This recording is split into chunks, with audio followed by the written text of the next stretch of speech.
2025 has turned the Australian visa system into something that honestly feels like a Netflix drama, right? One episode shows a great news, good news. Next episode shows, oh, really bad news. And just when you think you're understanding the rules, boom, a plot twist happens. So, if you're planning to study in Australia or you're already here on a student visa or bridging visa, working visa, this video is actually for you. So I would say listen carefully, right? On the one hand, Australia is opening doors wider than ever, right? The government has officially announced that by 2026, they're planning for 295,000 new student commencements and almost 3 lakhs seats. So that's massive, right? But on the other hand, visa refusals are climbing. Fees have gone up. English is getting tougher. Financial proof requirements are stricter. So you cannot just depend on luck or old advice anymore. So in this video, I'll be breaking it everything down, the good news, the bad news, and the actual timelines. We will start with students and then talk about skilled workers and then about finally PR. And also, I will give you a 10-step action plan that applies to everyone. So let's go forward.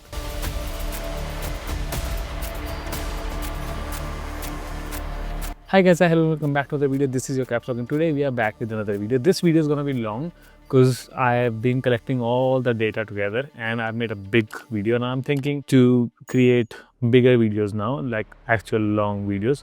So if you want these type of videos, because I can cover everything in just one video, let me know and put your comments on that. Also, recently I have started a new channel which is called KapsTalks, and in that channel I actually talk to different people who are maybe entrepreneurs who are maybe doing different course, different university, different places to work, and these information are really important if you're thinking to come to Australia in any of those fields. So I would say make sure to subscribe to the channel because that's new and that actually in the same support that you give to me in this channel. So let's go forward. First point today, as I'm breaking down different things, let's start with the Indian education reality right now. According to Times of India, this all information is out there. Just to tell you, before I will actually dive into Australia, let me ask you, if you study in India, how secure is your education? So a July 2025 article from Times of India, as I mentioned, reveals something shocking. 47% of courses in India don't make you job ready right now. Almost half of the population was studying technically.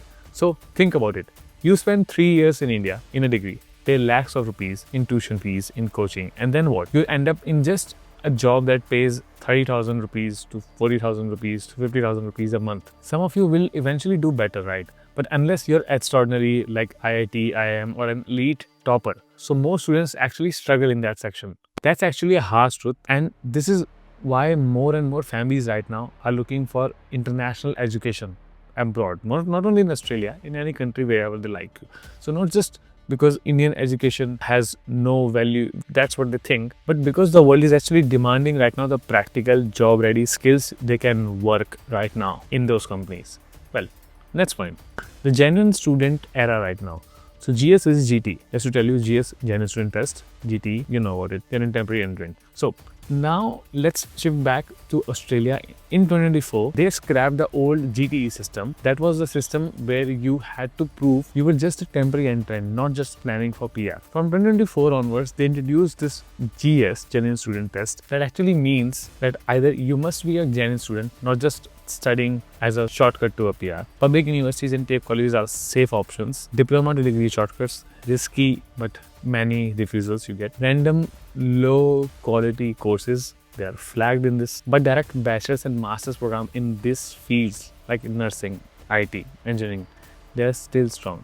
So the focus is not on whether you'll stay or not right now. It's whether you'll really be here to study a course that actually makes sense to your past, that actually what you studied before coming here. So some of the news that I really want to highlight for students. But let's start with the good news first, okay? The good news is 295,000 student places in 2026. That's the national planning level of Australia right now. It shows that Australia still values students, international students. They want you, but they want the genuine and job-ready students, means who actually want to do something particularly in their field. That's fast-track processing for 12 universities. Means from September 2025, if you get an admission in one of these 12 priority universities like Swinburne, Lathrop, Griffith, Edith Cowan, your visa gets processed faster technically. This means less waiting and more certainly you will get your visa. That's regional advantage. So if you study in regional area, you still get longer post-study work rights. This is just huge. Plus, if PR is your long-term goal or long-term plan, you can actually go forward with this because regional has this advantage over everything. Last is clarity. Honestly, the GS system is better than GT. I agree with it because now it's simple. Now you can see. Now it's more kind of tangible form that yes, this guy is genuine. And if you're genuine, you will be fine. Honestly, if you're trying shortcuts, you will easily get caught.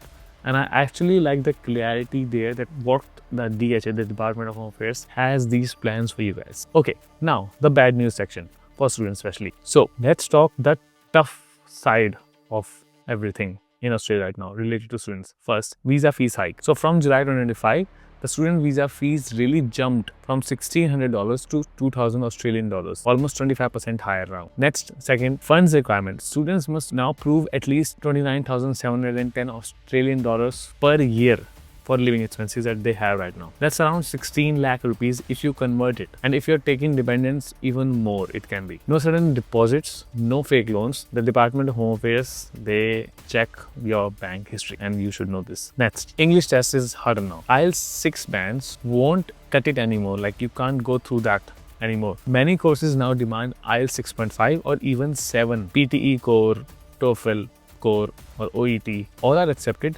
But the minimum scores, whatever they had, similar to IELTS, are technically increased. And for better clarity, I would say if you have any course or any university that you want to go in, make sure to just open their websites and you will have the eligibility criteria. So go in that criteria and check, does it make sense? Okay, now refusals are spiking. Next point. Let me give you real numbers. 75% refusal rates for Chinese students in some courses. Second, 66% refusal for Indian students in vocational VET sector. Vocational sector, I don't know why should I speak on this because there's so many reasons on that. But anyway, next, colleges like Royal Green Hill Institute and Perth International literally closed because of high refusals right now. Because people were like trying to get in, just get their visa and sort things out, work unlimited hours. So because of these reasons, these colleges are even now shut down.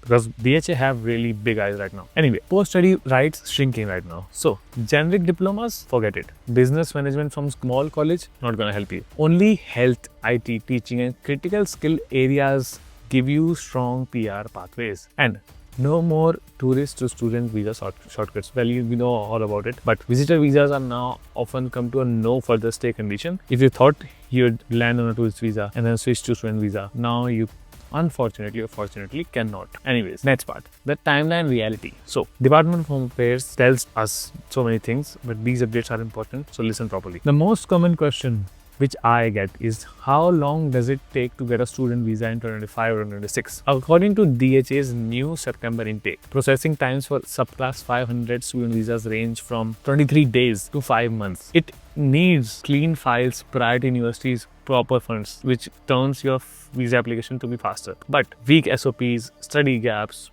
dodgy documents shows that your file is going to be getting delayed, it's going to get worse, or it's going to might be getting diffused. Okay, so my advice for you in that note would be apply early and don't leave it for the last minute for any intake, because if your intake is in November or February and you apply late, you might end up missing your semester already, maybe entirely. So what's the point? Well, for students, I would like to wrap up.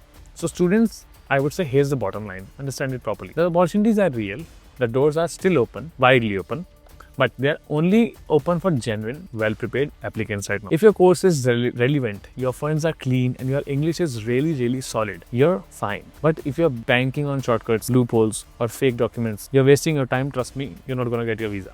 Anyway, now let's shift gears because students are one part of the story. The other big piece is skilled migration and PR, which you want to know about. Well, this section is skilled workers and PR. So in this, the subcategory first is migration program numbers, I would say. So for 2025 and 2026, the permanent migration program is 1,85,000 places. Same as last year. No increase, no decrease. Stability is there. Let me tell you the split. So 1,32,200 skilled migration means skill stream. That's almost 71% of it. 52,500 family stream, about 28%, and 300 just special eligibility. So more than 7 out of 10 visas are for skilled migration. So that's where the focus is right now. They need skilled people.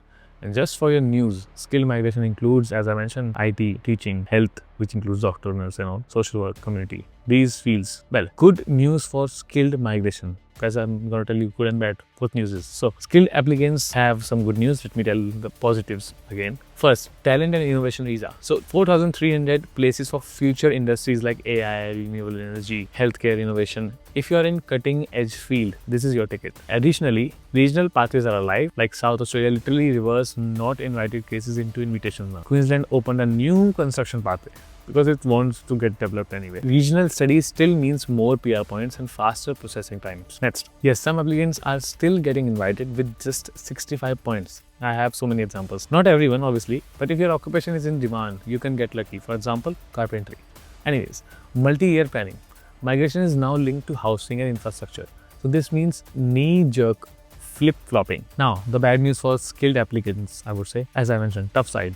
First, point game's brutal. Means the official minimum is 65, but in reality, many occupations are seeing cutoff of 95 to 110 points for PR points. So I saw electronic equipment trades cut off at 110, literally. That's really crazy. And occupation list shrinking as health workers, IT professionals. They're still strong, as I mentioned, but many trades and teaching roles are being trimmed because there's so much competition in this. Like in carpentry, in early childhood education, in even nursing, there's so many competition. Right? Additionally, employer sponsorship harder means the old 482 TSS is gone, replaced by the skilled in demand visa. Employers now need to pay higher salaries, face stricter checks, and the processing times stretch from 3 to 12 months if you're applying for this sponsored visa thing. English benchmarks are higher, means more subclasses are now demanding higher IELTS and PT score. Even experienced applicants fail for being half a band short in the IELTS exam, obviously. Next, overstaying means harsh bans. For example, up to 3 years for even short overstays. If you overstay, obviously, you're not going to get it. Anyway, processing delays means 189 visas average is usually now taking 8 months. 190 visas are taking 17 to 25 months. Partner visas are taking 9 to 12 months. And parent visas, the longest waits. Especially on festivals and events like Diwali is coming, it's really bad. Well, skilled migration reality, what is it right now? So the reality is, if you're in health, IT, engineering, construction, you're in demand. But if you're aiming for generic oversupplied courses, you will need either regional strategies, state nominations, or very, very, very high points, then you might be like eligible to get invitation. But remember, integrity checks are stricter than ever right now. So even after your visa is approved, DHA audits those files again and again. So fake documentations or fake work experience cancelled means your visa is done. No second chance. So have this in mind. Well, let's have some transitions. So both students and skilled workers have opportunity, but the common thread is the same, means no shortcuts. This universal closing that I can give you is, first is common pitfalls, means the things that you not need to do, you should not do them. Well, let me be truly honest about the biggest mistakes I see, whether you are a student or a skilled worker. First, overstaying your visa. That's a problem. Even a short overstay can trigger bans of up to 3 years. And then it means you're not going to be coming back to the same nation. Next, fake documents or dodgy agents. Oh my God. DHA, Department of Home Affairs, audits applications even after approval, as I mentioned. So if fraud is found, visas get cancelled. Next is last minute planning.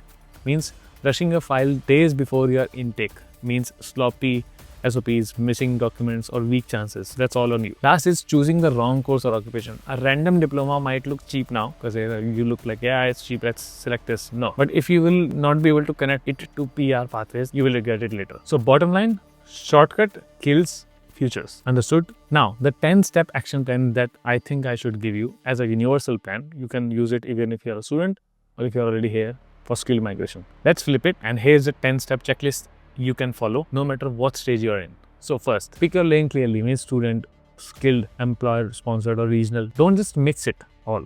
You need to have a proper particular lane. Second, map your timeline. Plan at least 6 to 12 months ahead. Third, maximize English scores if possible. Aim higher than the minimum. Just superior English means more points plus safer visas, right? Next is prepare documents early. Don't wait for COE or job offer to scramble. Next is do your skills assessment quickly. Engineers, IT, health professionals, that is like just do it crucially. It's important. Choose regional wisely. States like South Australia, Tasmania, ACT are officially offering more chances, but others are just ignoring it. Writing a strong SOP or career plan means, especially under the new GS system, you should have a strong SOP as a student at least. Next is keep your funds transparent, means clean bank history. No just sudden deposit. It means you are like just taking money from your friends and putting it in that. Nah. Next, stay updated, means immigration rules shift every quarter right now, means every 3 months, 2 months. So either just keep watching my videos, subscribe this channel for that, and have outside knowledge too. And last but not the least is avoid shortcuts. If any agents promises you will get the visa guarantee, just run, don't stay there, just run. I would say follow this list and you have already planned ahead of 70% of applicants who still are failing because of this poor planning thing. If I can just give you a conclusion, let's be real. For students, the rules are tougher, but the opportunity is still huge. 295,000 new student places in 2026, it's a massive number. For skilled workers, the points game is tougher, I know, but the program has still 185,000 permanent roles, like actual PR in Australia. Grab it. Now, the doors are not closed, they're just narrow now. So only genuine, skilled and prepared people can actually walk through that door. You need to have knowledge for it. So don't just wait, don't fear, start preparing today, but remember always, preparation is your power. So your future in Australia isn't just luck now anymore. It's strategy. You should have the strategy. This was all the information that I think you need to know. You should be having this information. At last, I tried my best to give you all the points. Now make sure to share this video to everyone you know who's thinking to go to Australia or who is already in Australia looking to get PR, because they need this video. That's maybe one of the big video I've made, and I'm thinking to make these longer kind of videos now. So let me know how this goes, and make sure to subscribe to the channel for more updates, because I have so many videos coming up, important topics coming up.